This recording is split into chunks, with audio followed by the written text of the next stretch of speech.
नमस्कार, मैं हूं प्रखर प्रकाश मिश्रा और आप देख रहे हैं देवभूमि की बात। आज की जो सबसे बड़ी एक मुद्दे की चीज यहां से निकल कर आ रही है वो ये आ रही है कि कब तक उपनल के अंदर घोटाले होंगे, इससे होने वाली भर्तियों का फायदा नेता क्यों उठाते हैं। और इसी बात को लेकर विधानसभा अध्यक्ष प्रेमचंद अग्रवाल ने अभी अभी प्रेस कॉन्फ्रेंस की है, सफाई दी है। उनका कहना है कि साहब उनके बच्चे को सिर्फ 11 महीने के लिए, यानी कि पीयूष अग्रवाल को 11 महीने के लिए नियुक्त किया गया है। लेकिन बड़ा सवाल यह है कि उपनल जब बना था तो सिर्फ इसलिए बना था कि सैनिक कल्याण के लिए, यानी कि जो लोग पूर्व सैनिक हैं या तो उनके घर से या पूर्व सैनिकों के यहाँ से अगर किसी की नौकरी है और वो मृत्यु के बाद ले सकता है, यानी कि इसके ऊपर बात हुई थी। और हाईकोर्ट का कहना है कि इसमें उन्हीं की भर्ती की जाए। ये 2015 का फैसला आया था, लेकिन इसके बावजूद इससे पहले चाहे कांग्रेस रही हो या भारतीय जनता पार्टी की सरकार, सब ने अपने अपने लोगों को ही रेवड़ी बांटी है, यानी कि नौकरी सिर्फ अपनों को दी और जो हाथ हैं वोटर्स के वो खाली रह गए। जरा ये रिपोर्ट देख लीजिए। विधानसभा लोकतंत्र का मंदिर होता है। इस संवैधानिक पीठ की छाया में तमाम कायदे और कानून बनाए जाते हैं ताकि लोकतांत्रिक व्यवस्था सुव्यवस्थित ढंग से चलती रहे। लेकिन लोकतंत्र के इसी मंदिर में, और वो भी संवैधानिक पीठ पर बैठे लोगों द्वारा कायदे कानूनों को तार तार कर दे तो इसे क्या कहेंगे। दरअसल उपनल नेताओं के लिए स्वार्थ पूर्ति का एक साधन मात्र बनकर रह गया। 2016 में 4 जनवरी को विधानसभा चुनाव की आचार संहिता लगने से पहले 16, 19 और 22 दिसंबर को उत्तराखंड विधानसभा में बैकडोर से ताबड़तोड़ 158 लोगों को तदर्थ नियुक्तियां दे दी गयी। न्यूज 18 के पास इस पूरे मामले का एक एक प्रमाण मौजूद है। इसमें 90% लोग विधानसभा अध्यक्ष से लेकर नेताओं के नाते रिश्तेदार हैं। मेरे बेटे ने भी इंजीनियरिंग करने के बाद उसने वहाँ अप्लाई किया और अप्लाई करने के बाद एक एडहॉक कह सकते हैं या टेम्परेरी अरेंजमेंट कह सकते हैं, उसकी योग्यता के अनुसार उसको मौका मिला। अब उस मौके को किस रूप में लोग उसको सोच रहे हैं मैं थोड़ा नहीं समझ पा रहा हूँ। लेकिन यदि किसी प्रतिभा को मौका मिल रहा है तो उसको अन्यथा नहीं लिया जाना चाहिए। गर्मी के सीजन में हम तात्कालिक व्यवस्था के लिए अभियंताओं की तैनाती करते हैं, जो केवल और केवल इस गर्मी के सीजन के लिए होती हैं, और उसके तहत उनको अध्याचन संबोधित भेजा गया होगा। पूरा प्रकरण मेरे से ज्ञान में नहीं है, उसको जानकारी ले लेंगे। लेकिन ये कोई ऐसा घोटाले वाला विषय नहीं है। इसमें उपनल को अध्याचन भेजा जाता है, उपनल कार्मिकों को उपलब्ध कराता है और उसी के आधार पर तैनाती की जाती है। इन नियुक्तियों में उस समय के विधानसभा अध्यक्ष से लेकर कई विधायक और मंत्रियों के रिश्तेदार शामिल हैं, जिन्हें रातों रात महत्वपूर्ण पदों पर नौकरियां दे दी गईं।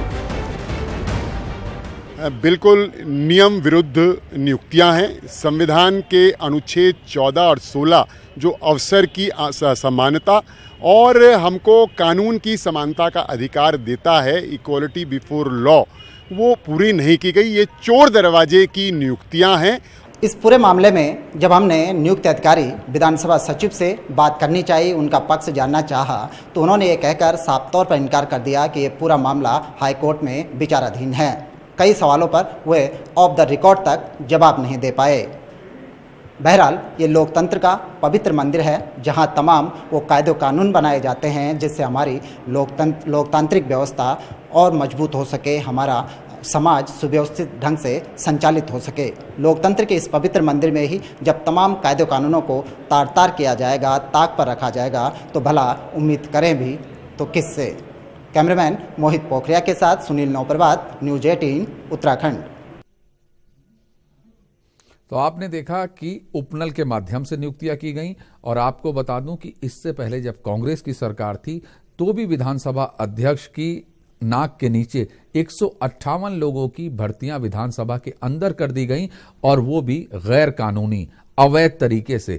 फिर यह मामला हाईकोर्ट में चला गया और इस मसले पर जब जब जानने की कोशिश की गई तब तब इनको टाल दिया गया और कोई जवाब नहीं दिया गया। इसी पे हम चर्चा करेंगे कि आखिर बेरोजगारों को नौकरी देने का वादा करते हैं सभी नेता और इसी को लेकर चुनाव में जाते हैं और फिर सिर्फ अपने लोगों को नौकरियां देना शुरू कर देते हैं।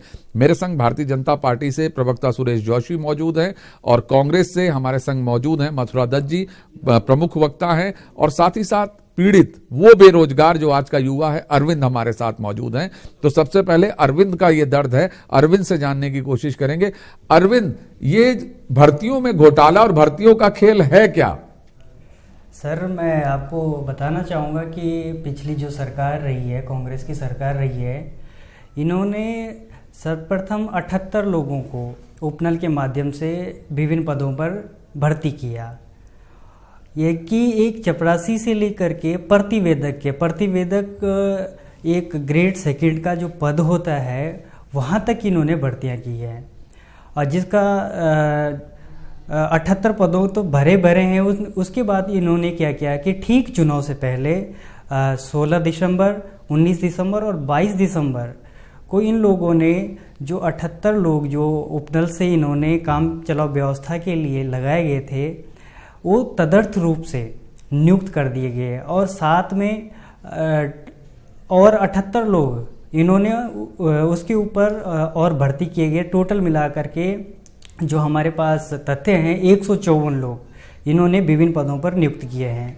चाहे अपर निजी सचिव रहा हो, चाहे समीक्षा अधिकारी रहा हो, चाहे सहायक समीक्षा अधिकारी रहा हो, चाहे उप प्रोटोकॉल अधिकार तरीके पद इन्होंने बिना विज्ञप्ति जारी किए और बिना परीक्षा कराए और कोई ना नियम ना कोई रूल, जो कि विधानसभा की जो नियमावली है उसके विरुद्ध इन्होंने ये भर्तियां की हैं।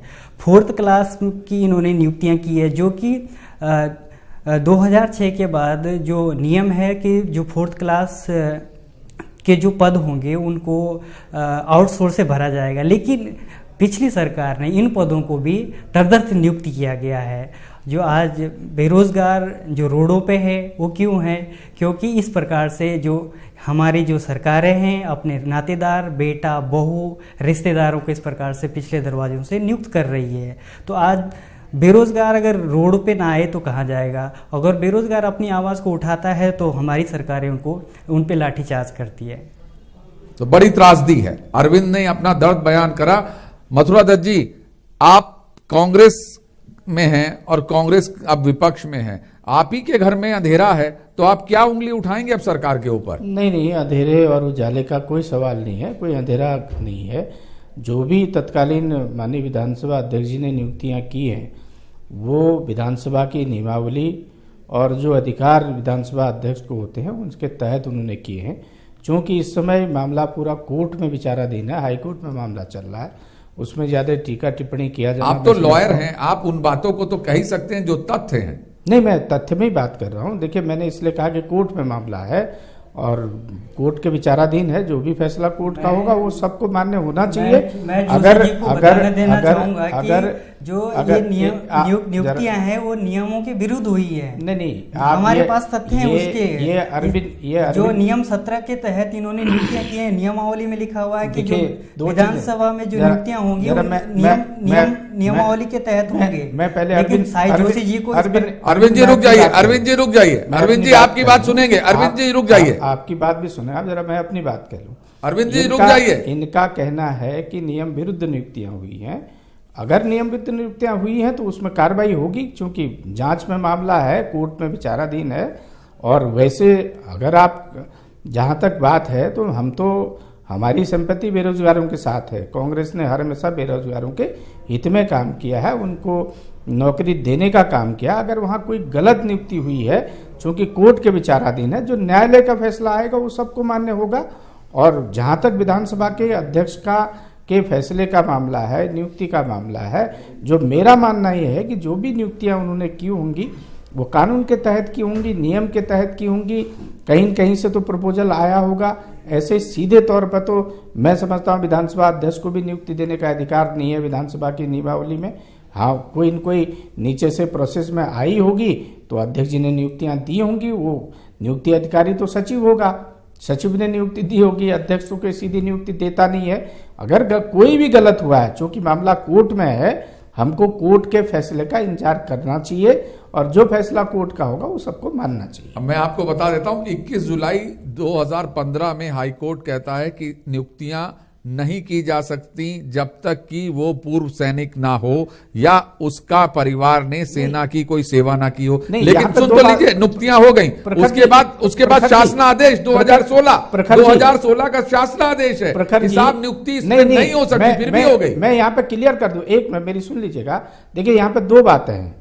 एक मामला विधानसभा के अध्यक्ष की नियुक्ति का प्रकरण है जो कांग्रेस के शासनकाल में तत्कालीन माननीय विधानसभा अध्यक्ष जी ने दिया।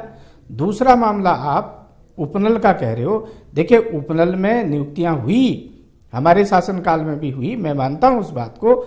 जब माननीय मुख्यमंत्री जी के संज्ञान में ये आया कि गैर सेना में सेना के जो भूतपूर्व सैनिक हैं उनके आश्रितों को भी नियुक्ति दी गई है, तो तत्काल कांग्रेस की सरकार ने उन नियुक्तियों को रद्द किया और एक शासनादेश निकाला कि भविष्य में जो भूतपूर्व सैनिक होगा, इसका उद्देश्य उपनल के गठन का उद्देश्य ये था कि जो भूतपूर्व सैनिक समय से पहले पेंशन में आ जाते हैं, नौजवान 35-36 साल की उम्र में आ जाते हैं, 17 साल नौकरी करने के बाद उनके रिहेबिलिटेशन के लिए उपनल बना था, उनको नौकरी देने की बात थी। और जो उनके आश्रित थे उनको नौकरी देने की बात थी। कांग्रेस की सरकार ने उसका शासनादेश निकाला। उन्होंने कहा कि भविष्य में इस तरह की नियुक्तियां नहीं होंगी, और वो सारी जो पुरानी नियुक्तियां थी उनको रद्द करने का काम भी किया। और आज की सरकार ने तो आप देख रहे हैं कि सारे नियम कानून को कायदे का ताक में रखकर नियुक्तियां देने का काम किया। आप देख रहे हैं, मैं नाम नहीं लेना चाहूंगा कि कैसे कैसे लोगों के पुत्रों को नौकरियां वहां पर मिल रही हैं। नाम लीजिए ना, आप क्या दिक्कत है? सब अखबारों में छपा है। नहीं, वो उन्होंने प्रेस कॉन्फ्रेंस कर दी है। अब आपका रिश्ता क्या उनसे निभा रहे हैं? मेरा तो मानना यह है कि माननीय विधानसभा अध्यक्ष जी का पुत्र हो चाहे किसी का पुत्र हो, माननीय विधानसभा अध्यक्ष जी को सफाई देने की आवश्यकता ही नहीं थी। उनको तो सोच समझ के बोलना चाहिए था। वो तो खुद में पार्टी बन रहे हैं। भाई आपने नियुक्ति हुई है, जिन अधिकारियों ने गलत काम किया, आपने सिफारिश भी की या गलत काम किया, तो उनके खिलाफ कार्रवाई होनी चाहिए। भाई उन्होंने नियम के विरुद्ध नियुक्ति कर कैसे दी? अगर सरकार के दबाव था ना, दबाव है, दबाव भी था, तो कितना बड़ा दबाव था? आप नियम विरुद्ध कैसे कर देंगे? अगर कल के दिन कार्रवाई होती है, कोई व्यक्ति कोर्ट जाएगा, तो निश्चित रूप से उन अधिकारियों के खिलाफ कार्रवाई होनी चाहिए जिन्होंने 2016 के शासनादेश का वायलेशन किया है। जिस शासनादेश में साफ लिखा है कि अगर भूतपूर्व सैनिक का आश्रित नहीं है तो उसको नियुक्ति नहीं मिलेगी। और जिस तरह की नियुक्ति दी है बड़े बड़े लोगों के दबाव में आकर, चाहे वो मंत्री स्तर के लोग हों, चाहे वो माननीय विधानसभा अध्यक्ष जी हों, अगर उन्होंने भी दबाव डाला है तो उन अधिकारियों को बताना चाहिए कि उनके ऊपर किसका दबाव था। नहीं तो सरकार को, माननीय मुख्यमंत्री जी को हस्तक्षेप करना चाहिए और जिन अधिकारियों ने नियुक्ति दी है, गलत तरीके से नियुक्ति दी है, उनके खिलाफ कार्रवाई होनी चाहिए, उनके खिलाफ क्रिमिनल केस होना चाहिए।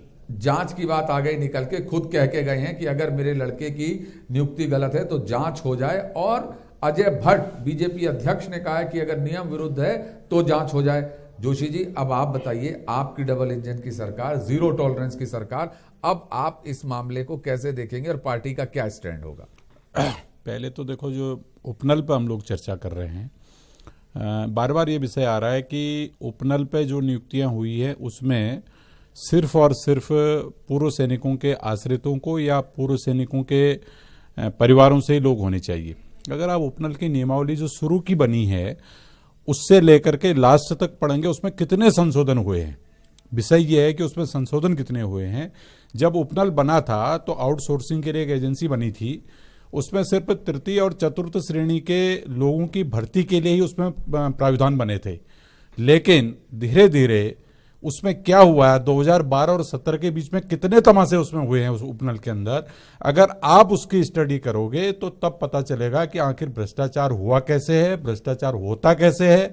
अभी कांग्रेस के मित्र बहुत सफाई से कह रहे थे कि 2016 में हम लोगों ने जो है कि उसको वो कर दिया। 2016 में कांग्रेस ने कुछ नहीं किया। 2016 में माननीय न्यायालय का फैसला आया कि इस जो ये निगम है, इस निगम के अंदर सिर्फ और सिर्फ पूर्व सैनिकों के आश्रितों को नौकरी मिलनी चाहिए।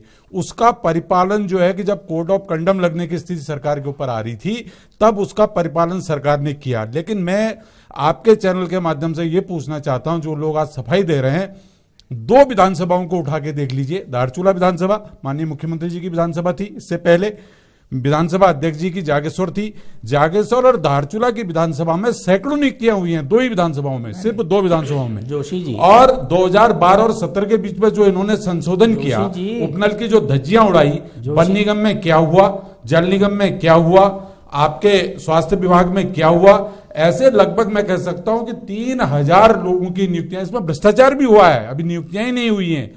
ये तो आपने दिखाया कि हरीश धामी जी के बेटे की, भतीजे की हो गई, कुंजवाल जी की बहू की हो गई, दिवान सिंह भैंसोड़ा जी के परिवार की हो गई, हरीश रावत जी के परिवार की हो गई। लेकिन प्रश्न ये खड़ा होता है कि जिनकी हुई, ये तो परिवार तो जो हुए हैं, लेकिन परिवारों के अन्यथा जो हुआ भ्रष्टाचार हुआ है बहुत बड़ा। इसलिए सबसे पहले तो मैं आपके चैनल के माध्यम से आपको बधाई भी देता हूं, आपने इस विषय को उठाया।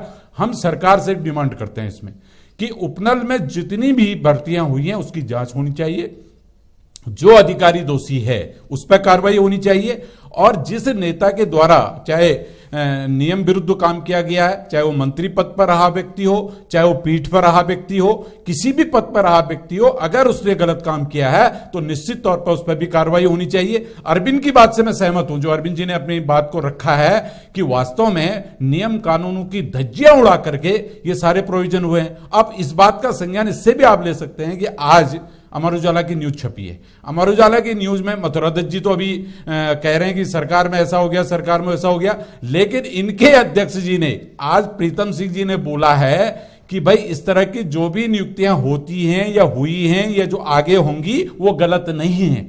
भाई जब आपके प्रदेश अध्यक्ष इस बात को स्वीकार कर रहे हैं कि ये गलत नहीं है, तो उससे आप अंदाज लगा सकते हो कि कितना बड़ा गड़बड़ झाला इधर हुआ है। इसलिए मैं पुनः इस बात को कहता हूं, देखो हमारे प्रदेश अध्यक्ष जी ने बहुत स्पष्ट शब्दों में बोल दिया है कि अगर कहीं पर कोई गलती है उसकी जांच होनी चाहिए, जो भी दोषी है उसको दंडित किया जाना चाहिए। और मुख्यमंत्री जी ने इस बारे में देखो बहुत उनकी एकदम स्पष्ट और साफ नीति है मुख्यमंत्री जी की कि प्रदेश के अंदर भ्रष्टाचार किसी भी कीमत पर सहन नहीं किया जाएगा। जो भी भ्रष्टाचार करेगा, जो भी अधिकारी होगा, उसके ऊपर निश्चित तौर पर कार्रवाई होगी। जब चैनल दिखा रहा है कि भाई कांग्रेस के रिजीम में क्या क्या नहीं हो गया, तो अब आप उसकी जो है कि आज कांग्रेस के प्रवक्ता सफाई देकर के ये अगर कहने की स्थिति में हो कि भाई आज का जो मामला है वो गड़बड़ है, आज की चीजें गड़बड़ है, गड़बड़ तो सब गड़बड़ है, जो गलत है तो गलत है। तो दिक्कत तो यही है। एक सेकंड दोनों जोशी जी आप जरा शांत रहे। दिक्कत तो यही है, यही तो सूबा जानना चाहता है, चाहे कांग्रेस हो या बीजेपी हो। अरे आम आदमी को दो ना नौकरी आम आदमी मांग रहा है। ये सरकार आम आदमी को नौकरी देने के लिए बनी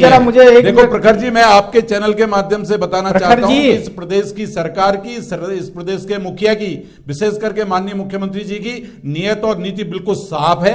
वो चाहते हैं कि इस प्रदेश के बेरोजगारों को नौकरी मिले और ट्रांसफर उसकी जो है कि जो ट्रांसपेरेंसी हो और जो पारदर्शी उसकी नीति बने, पारदर्शी पॉलिसी बने। लेकिन जितने ये गड़बड़ झाले हुए हैं, इन सब गड़बड़ झालों का जो है कि मामला भी बाहर आए और जिसने गलत किया है उसको सजा मिले। लेकिन आने वाले समय में जो भी इस तरह की नियुक्तियां हो वो एक जो है पारदर्शी नीति हो, सरकार की नियत साफ।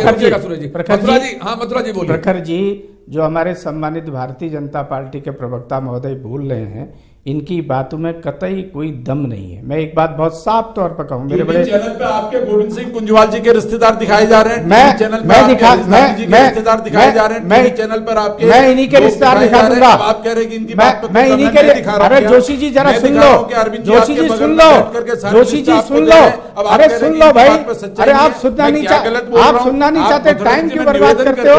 अगर डिबेट हुई तथ्यात्मक बात सामने आनी चाहिए। आप बिल्कुल गलत बात कह रहे हैं, बोलिए से परे बात करें। सुन लीजिए पहले, आप अगर सुनना चाहते हैं। देखिए, ये जब राज्य बना था, मैं जोशी जी से पूछना चाहता हूं कि तत्कालीन विधानसभा अध्यक्ष ने कितनी नियुक्तियां की थी? आप मुझे इस बात का जवाब दे दो। उसके बाद 2007 से 2012 में एक ना सुन लीजिए, जरा सुन लीजिए, जवाब देना पड़ेगा आपको। आप दूसरे पर आरोप लगा रहे हो। 2012 से 17 महीने पहले ही का मामला कोर्ट में है, आप जांच करा लीजिए। आपकी सरकार है, आज आपको अधिकार है नियुक्तियां रद्द करने का। विधानसभा अध्यक्ष भी आपके हैं, सरकार भी आपकी है, 2/3 बहुमत से भी ज्यादा की सरकार आपकी है। लेकिन आप ये बताइए पहले कि 2000 में जब पहली विधानसभा गठित हुई थी, क्या तत्कालीन विधानसभा अध्यक्ष ने नियुक्तियां नहीं की थी? क्या 2007 से 12 तक आपकी सरकार रही, क्या आपकी सरकार के तत्कालीन 2002 का आपने जो जिक्र छेड़ा है, जब नवोदित राज्य बना था, अरे सुन लीजिए महाराज, आप सुनते नहीं हो, आप इसको व्यवस्थाओं के तहत खड़ा करने वो भी तो गलत था, वो भी तो गलत था, वो भी तो गलत था, वो भी तो गलत था, आप सुन नहीं रहे। अब 2007 से 2012 की आपको शुरू किया, आप इतने बड़े चैनल में बैठकर, अगर आप इतने बड़े चैनल में बैठकर झूठ बोल रहे हैं तो उसकी कोई पराकाष्ठा नहीं है। आप गलत बात कर रहे हैं। 2007 से 2012 की भी जांच होनी चाहिए, और जहां जहां गलत नियुक्तियां हुई है उनके खिलाफ कार्रवाई होनी चाहिए, चाहे वो कितने बड़े पदों में बैठे हो। आप क्या बात कर रहे हैं? आप गलत बात कर रहे हैं, आप गलत बात। आप दोनों ने अपनी बात कह दी। दोनों जोशी जी रुक जाइए, मथुरा जी रुकिए, राजेश जी रुकिए, राजेश जी रुकिए, मथुरा जी रुकिए, समय कम बचा, रुकिए रुकिए, दोनों रुकिए, रुकिए तो रुकिए रुकिए। अरविंद कुछ कहना चाह रहा है, जो पीड़ित है, जो पीड़ित है वो कुछ कहना चाहता है। हमारी बात भी आनी चाहिए ना।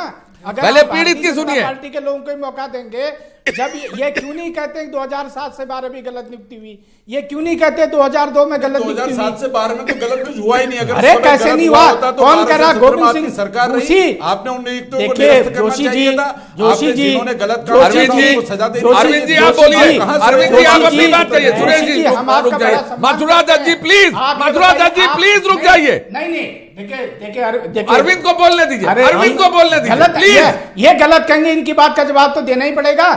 अगर ये गलत क्यों करे, फिर ये गलत आप इनको तो अधिकार दे दोगे, हम क्या करेंगे? नहीं उन्हें वो चुप है, ये जांच करें ना, ये जांच क्यों नहीं करते? गलत आरोप क्यों लगा रहे हैं? मैं इस चैनल के माध्यम से कहना चाहूँगा कि आज उत्तराखंड को अलग हुए 18 साल हो चुके हैं, और सरकार चाहे कांग्रेस की रही हो चाहे बीजेपी की रही है, इन दोनों पार्टियों की नीतियाँ एक जैसी है।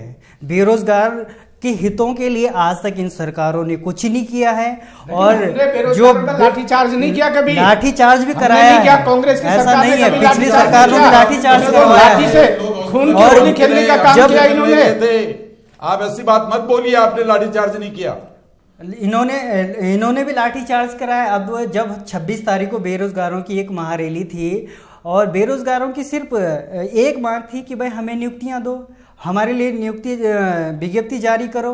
और वर्तमान सरकार क्या करती है कि जो शांति मार्च निकाल रहे होते बेरोजगार, उन पे लाठियां चला देती है। अरविंद जी बात आ गई है, समय खत्म हो रहा है, तो लब्बो लुआब ये है कि साहब ये सरकारें चाहे बीजेपी की रही हो या कांग्रेस की, इनकी जिम्मेदारी है उस युवा को जिससे वोट मांगती है, पहला हक नौकरी पर उसका है।